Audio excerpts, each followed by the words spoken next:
This is the Louisiana Business and Industry Show on Talk 107.3 FM. Profiling the events, people, and companies making news in our state's growing economy. The Louisiana Business and Industry Show is brought to you by Pipeline Technology, locally owned and operated provider of pipelines infrastructure services to the chemical industry since 1996. And now, here's your host on the Louisiana Business and Industry Show, Tim Johnson. Good morning and welcome to another edition of the Louisiana Business and Industry Show. Thanks for giving us part of your day. Chris Courtney's on the board, and I want to say a special thank you to all of our show's great sponsors, Pipeline Technology, Arthur J. Gallagher Risk Management Services, Walk-Ons Catering, the BIC Alliance, and the Louisiana State Licensing Board for Contractors. These great sponsors help us bring you this show each week, and as we always say, we are grateful for their support. Later in the show, we're going to talk to Cassie Felder. Cassie's a candidate for Congress in the 6th District here in Louisiana. We're going to do a series trying to have all of these candidates on the show over the course of the next few weeks, and we'll start off today with candidate Cassie Felder, candidate for Congress. But I am very pleased as we begin the show today in our first three segments to have as our guest Dr. Ronald Mason, who is the president of the Southern University System. If you are passionate about economic development, workforce development, education in our state, then you must be passionate about its universities. And if you're passionate about its universities, then you must be passionate about one of the historically great HBCUs in the country, Southern University, and its system. And we're going to talk about that in great detail. So, Dr. Ronald Mason, welcome to the Louisiana Business and Industry Show. Thanks for having me, Tim.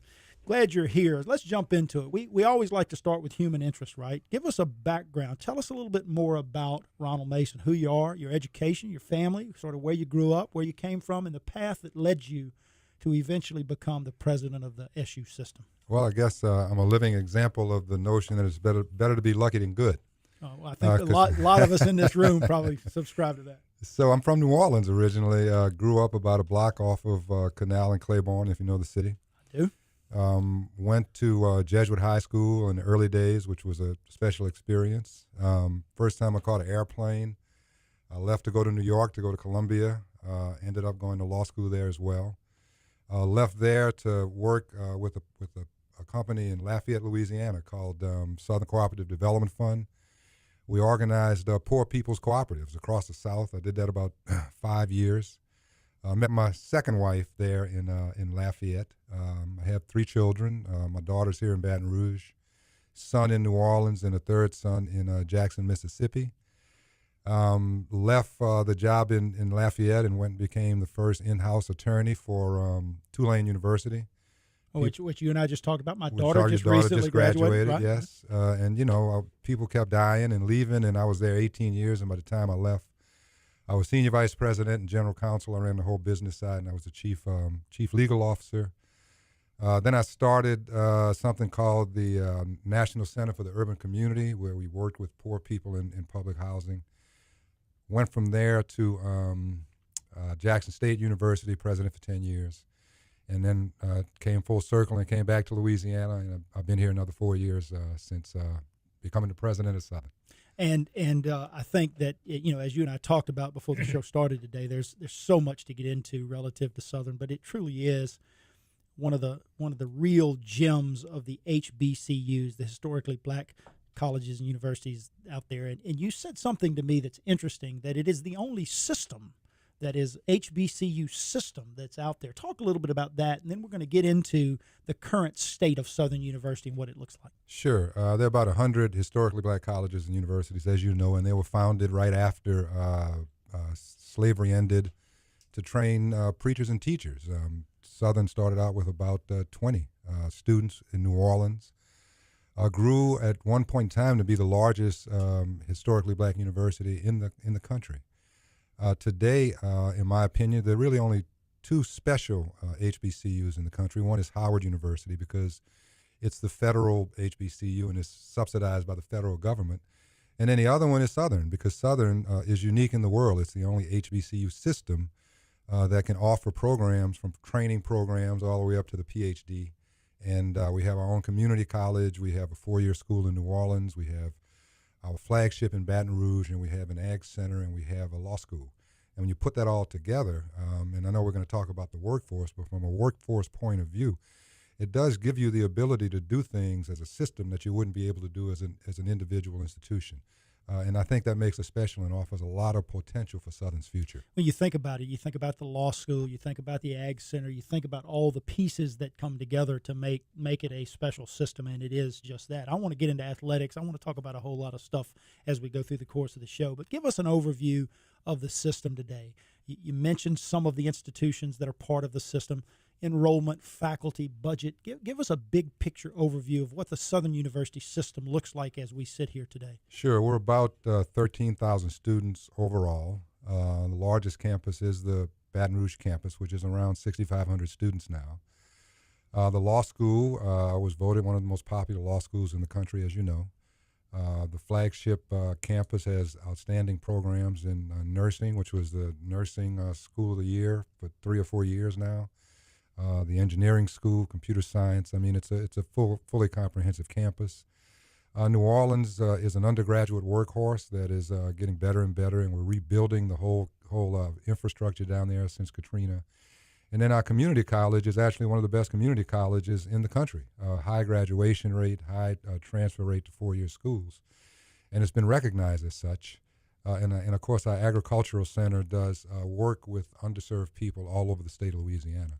So when you put that together, it is a potent force in higher education and in the state in general. In terms of the budget, you know as well as I that that is a challenge these days. State policy has been reducing the state funding of higher education in general, which means that now we're more tuition dependent, which means we're more in a more competitive environment. And when you're a historically black university, one of the challenges is that we haven't had access to a lot of wealth or the ability to generate wealth over time. So that when you're in a competitive environment, and we're sitting here with Baton Rouge Community College up the street, Hammond not far, Lafayette, and Southern Baton Rouge, we have to be able to compete at a very high level. And some of the things we're doing now within the Southern system, we think will reposition us as a 21st century system of higher learning in a way that will separate us from the pack. And I think is already providing some leadership in the state in terms of how higher education in general needs to restructure itself around the resources we have to work with. I want to get into some of those elements later, but since you've mentioned it, let's talk about this higher education funding. You and I were having the discussion before the show. We talked about this fact that for many, many years, your budget was based specifically on about 70% state appropriation, and 30% of your budget was covered by tuition. And that, in fact, has completely reversed itself, where today only about 30% of your overall budget comes from state appropriation, and about 70% now has to be generated through tuition and other means. And I know that there's no way you can make up that difference with tuition increases, because you can't just go out there and put that burden on the students who come to Southern. So we got about 2.5 minutes left in this segment. Let's talk about the budget and the difficulty that it creates for a system, whether it's Southern or LSU or the University of Louisiana system, Sandra Woodley and her group. Mm-hmm. Talk about the difficulty in terms of retaining faculty, in terms of ongoing programs, simple things like keeping up with your infrastructure, your building maintenance, and that sort of thing. Yeah, well, you've seen it all, and just to give you the whole picture, what compounds it is that, of course, we're the only state in the nation that has to get legislative approval to raise tuition. So it is a new reality that we're all trying to confront and deal with. When you lose, in our case, about 33% of your budget over the course of a 3 or 4 year period, that's a major structural. Think about it from a business perspective. Right. Now, if you were expected to maintain a level of services and do it with a reduction of 1/3 of your overall revenue, your overall budget, how do you survive? Well, with great difficulty, as we were talking earlier. And the other thing that makes it more of a challenge is that it's the speed with which the budget has been reduced, so that now we expected to not only perform at a higher level and compete at a higher level, but do it in a time of great transition to lower resources. We have survived, but with cost. I mean, students take longer now to get through their classes and get to a degree. We have lost faculty. Our main campus had to declare financial exigency, which is unusual and drastic in higher education, but it really means that you have to get rid of tenured faculty members, which is a disruptive. And then people don't get raises. Our folks haven't had raises in 5 years. We've had furlough. I mean, you know the picture. But to Southern's credit, we've held it together. We're still, I think, a productive force for the state. And, we have, and we'll talk about this more, a new plan, a new approach, a new vision that is specifically designed to adjust to this new reality that we've been forced to deal with. I want to take a break and come back and specifically jump into that new vision and that new reality, and as you called it, a 21st century system and what it looks like. We're visiting with Dr. Ronald Mason. He's the president of the Southern University System, and you're listening to the Louisiana Business and Industry Show on Talk 107.3 FM and Talk1073.com. The Louisiana Business and Industry Show, coming up on the capital city's new place for information and conversation. Talk 107.3 FM and Talk1073.com.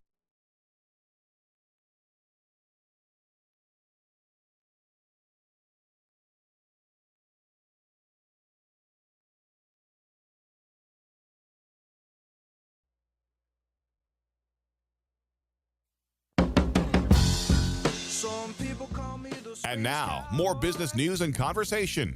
It's the Louisiana Business and Industry Show on Talk 107.3 FM and Talk1073.com.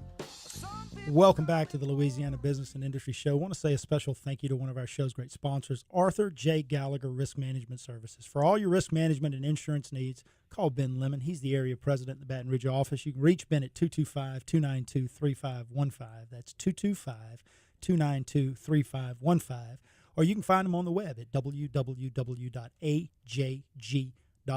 Arthur J. Gallagher Risk Management Services for all your insurance and risk management needs, a great sponsor of the Louisiana Business and Industry Show. I also want to put in a plug for my friends at Brand Energy and Infrastructure. They're about to have their 4th annual charity golf tournament. It benefits Combat Marine Outdoors. The tournament will be held on Thursday, August 14th at Pelican Point in Gonzales. Combat Marine Outdoors is a nonprofit organization dedicated to aiding in the rehabilitation of traumatically wounded veterans by providing a once-in-a-lifetime outdoor adventure for them. Now, the golf tournament is full. They've got all the teams they need, but they're still looking for whole sponsorships and overall sponsorships so you can show your customers and colleagues your company's commitment to making a positive impact in the lives and on the families of our heroes. If you want more information, email Pamela Van Norman. That's pamela.vannorman, VANNORMAN, at BEIS.com. Don't miss the Brand Energy and Infrastructure Services 4th annual charity golf tournament to benefit the Combat Marine Outdoors. I'll be there. I hope you will be too. We're having a really good conversation with Dr. Ronald Mason. He's the president of the Southern University System. And Dr. Mason, the first segment, we sort of set up where Southern is, talked about the budget situation that you've had to deal with, talked a little bit about your background, which is extensive and varied and very impressive. But let's jump into these new ideas. You talked about your new vision. You talked about creating a 21st century system at Southern, and you have to make changes based on the new environment that we find ourselves in and the new budget situation that you find yourself in. So I want to get into that. But before we do that, I want to ask you this question because it's one of the things I like to ask the folks who come on our show. As the system president at Southern University, what do you focus on day to day? What is your job? What do you do? Well, that depends on the day. Sure it does. Yeah. Generally speaking, I get to the office about 7. And generally speaking, I'll leave the office about 7. Most of the day is a blur. If I had to capsulize it, I'd say I do a lot of meetings. I do a lot of phone calls. During the legislative session, I spend a lot of time at the legislature. I try to raise money when possible. I try to make sure board relationships are, going in a positive direction. The politics of managing a board, always fun. I talk to all of our system presidents about that. Well, it's part of the job. It's part of the job. Right. But mostly what we spend, and also our relationship with the Board of Regents. We're the link between the Board of Regents and the campuses. But most of the time that we spend today is really thinking about, this new, what I'm calling this new reality, how to confront it and how to adjust to it, and also how to stay afloat as we make this transition to this new reality. Because with the resource situation, what it is, it's not an easy circumstance to have to work your way through, and just keeping the people involved, the staff, moving in a positive direction, committed to the jobs, those sorts of things. Focused, motivated. Yes, right? Motivated and moving forward. So given any given day, it could be any given thing. including sweeping the floor. I'm a full-service president and proud of it. Whatever it takes, Whatever you're it willing to takes, do, right. and that's the right attitude to have. Yeah. Well, let's talk about your goals for the system. Let's talk about this new vision, the 21st century system that you're trying to create. So if I ask you to capsulize for us what you mean when you say I'm trying to create a 21st century system, what does it mean? Sure. And it's not going to be rocket science, but in higher education, change comes a little more slowly than it does in the business world. But the real gist of it is, how do you create an effective institution of higher learning in an environment of much more constrained resources?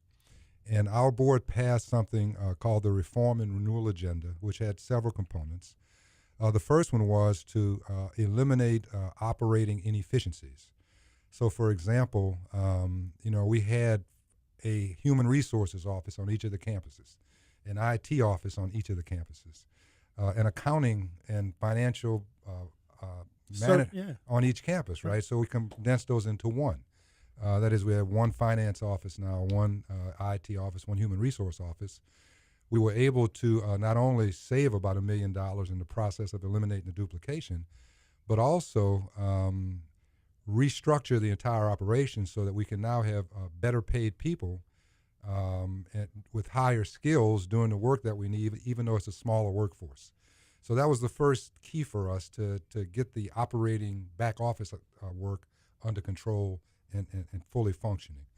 The next step is to start to look at other things where we can do that, and we've done some of that. For example, we have one food service contract now for the entire system.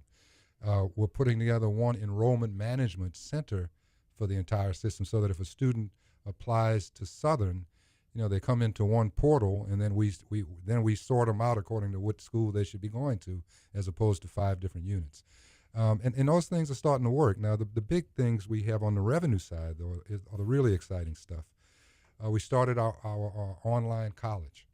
We didn't have any online degree programs 4 years ago. Now we have 6, where you don't ever have to come to campus to get a degree from Southern. Which really is the wave of the future, isn't it? Well, it's part of it. Yeah. It's part of it. But the struggle we found is that the online world, which has 8-week terms, right, moves a lot faster than the on-campus world. So in making the transition to do that kind of work, our on-campus systems really have had to speed up a lot, and it's helping us in the longer run on campus. The other thing we did, and this is really important, I think, our community college is in Shreveport, right? But what we did was we expanded it into New Orleans and into Baton Rouge, so that now with these higher admission standards, which are going to drive down the enrollment in our 4-year schools, you can apply to Southern Baton Rouge, for example. If you're not admitted, you can still go to school in Baton Rouge, live in the Baton Rouge dormitories, technically be a community college student, get your community college work done, and then automatically transfer into the 4-year school. And that helps not only drive up our enrollment and keep students who want an HBCU experience in the system, but the other thing it does is it enables us to become what I'm calling a lean, mean workforce production machine, right? Which is really what it's all about, right? And by having our community college in the 3 biggest markets in the state, we can do everything from a certificate program for an electrician or a plumber all the way up to a PhD in engineering that can produce more engineers for the future of the state. So I'm very excited about what we're trying to pull together and make happen for the state of Louisiana with this new model that we have in place. Well, if you think about it, obviously the financial situation causes great difficulty in terms of retaining talent and faculty and doing some of the things you want to do, but it does force you to think differently and innovatively about things that you're doing, and I've seen that. Now, you mentioned elimination of duplication of services, and one of the things you and I talked about just briefly before the show started today is this whole idea that LSU has just recently gone through, where under F. King Alexander they've consolidated the system president job with the Baton Rouge campus chancellor job. I know that's been, at least the system is giving that some thought. What's the status of that? What's your perspective on that? Let's talk about that just briefly. Yeah, well, my perspective has changed. At first, I didn't like the idea because I really think that, by having a combined president chancellor on your flagship campus, that something is going to lose along the way in terms of either the attention paid to the other campuses or the flagship itself. However, and we have to balance a budget, and the truth is that the duplication of administrations really is an unnecessary cost, especially if you're a small system like Southern, which is about 13,000 students. So I've actually, we hired a consultant to do an analysis. He's recommended, at least the firm has recommended, that we do combine these administrations. It's a big ticket money item. I've already recommended it to the board. It's a contentious issue, as you might suspect. Part of it has to do with the sanctity of the campus. Part of it has to do with the fact that I'm sitting in the president's chair and not everybody's excited about me running the campus. So where it's going to end up, I don't know. But I think in the end, the money is going to have to drive the decision. And then the other details, like who's it going to be, whether you find another one, all of those things will have to get worked out along the way. Well, it's the old scenario that I mentioned to you before, right? If you keep doing what you've always done, you'll keep doing what you've always gotten. And so you got to think about these things just a little bit differently. We've got about a minute left in this segment, so I want to touch on this. You and I had the conversation about F. King Alexander and Monty Sullivan now at the LCTCS and Sandra Woodley at the University of Louisiana system. One of the things that I'm proud of as a Louisiana native and been here all my life and watched the silos that have held us back for so long is the collaboration, cooperation that's going on now across state government and really in this system too. Give us 30 seconds on your working relationship with those other guys. It's good. I like every one of them. The irony of the whole thing is that when I came here 4 years ago, I was the young kid on the block. Now I'm the old guy on the team. And I don't know that I like that role necessarily, but that's my place among the four. A good group, very competent, know what they're doing. We work well together. We talk well together. I got to give Dr. Woodley kudos for pushing the WISE agenda. That was her baby, and she took the lead on it. But we're all sort of on the same page. We still fight over money and things like that, but that's part of the game. And but I do think that we all have Louisiana's interest at heart and are willing to work together as institutions of higher learning to do what we have to do to make the state better. We're going to take a break. Come back. I want to jump into two things. One, this WISE program that you've just mentioned. I want to talk a little bit about SU athletics too, because I know that's a big driver of what you do. We're having a great conversation with Dr. Ronald Mason. He's the president of the Southern University System, and you're listening to the Louisiana Business and Industry Show on Talk 107.3 FM and Talk1073.com. More of the Louisiana Business and Industry Show coming up on the capital city's new place for information and conversation. Talk 107.3 FM and Talk1073.com.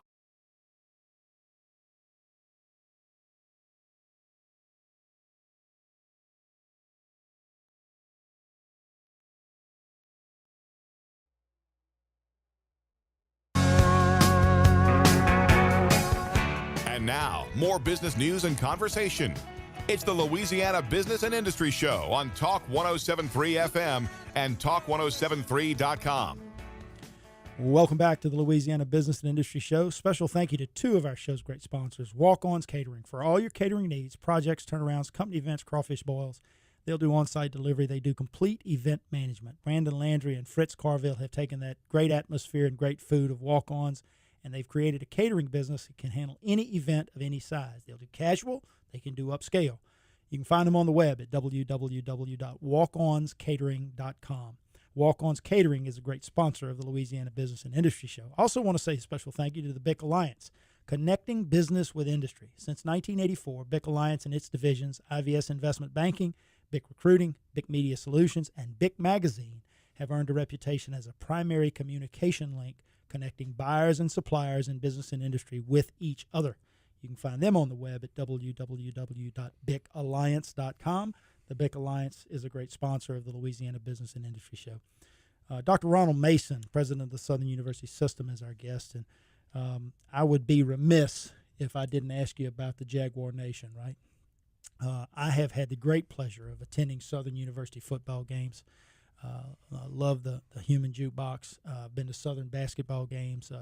If you think about the direction that under Dawson Odoms, it looks like the football program's coming back. Roger Cater is a legend out there. Roman Banks has led Southern to its best basketball season in my memory. And Sandy Pugh has been a consistent leader for the women's basketball program up there. So I asked F. King Alexander this about, what's the relationship to athletics and the importance of athletics in terms of promoting a university. and he was pretty high on it. Give us your thoughts about Southern University athletics. Well, first of all, thank you for that great commercial you just did. It kind of said it all. The athletic program is doing very well under the leadership of William Broussard, our new athletic director. Been on the show, did a great job with us, yeah. New athletic director, just won the championship in football, regular season basketball, women's tennis. I'm probably forgetting one or two, but it's been a good year. It is our link to the Jaguar Nation, which is 60,000, 70,000, 80,000 strong, depending on which day you talk to who, but it's a lot of folks out there. And when athletics is doing good, everybody feels good, and when everybody feels good, it makes everything else easier to get done. I'm a strong supporter of student athletics. Our student athletes are just that. They're students first. Students first, and they actually perform in the classroom better than the average student body, which goes with the discipline of the athletic program. And it's something that most people don't recognize. Exactly right. Yeah. And so it's all good, and thank you for asking, and I'll make sure that my athletic folks hear this segment of the program when we play it tomorrow. Well, I'll tell you that if you're out there listening and you have never been to a Southern University football game and you have never watched the Southern band perform pregame and the rendition of the national anthem that they do, and then watch them perform. There you go, a little Southern University band for us right there, and watch them perform at halftime. It really is special, and I recommend it to anybody who's listening out there. Yeah, and I don't know if you know this, but our band was voted the second best band in the nation, right behind Ohio State. Yeah, and that's a pretty good honor, because Ohio State has a pretty good band. And then there's a band across town, I think, the Golden Band from Tigerland. They're probably in that mix a little bit too, but really is a great experience, and I encourage it. Now, we talked about your working relationship with the other system presidents in Louisiana, and I want to talk about this WISE plan because I've asked them all about it as well. Workforce and Innovation for a Stronger Economy. It's a funding program coming from the state that will allocate additional resources to the universities based on preparing individuals to participate in the economy, right? And so you guys were big proponents of that. You are really focused. I say on this show and the television show all the time that education exists primarily to prepare individuals to participate successfully in the economy. So give us your brief thoughts on the WISE program. Well, again, it's something that had to happen. Clearly, with the jobs and the opportunities for jobs that are coming into the state, we had to focus on being able to fill those jobs. Higher education is the workforce production arm of the state. And it's at every level. It's not just community college or certificate programs, but it's also engineers and computer scientists.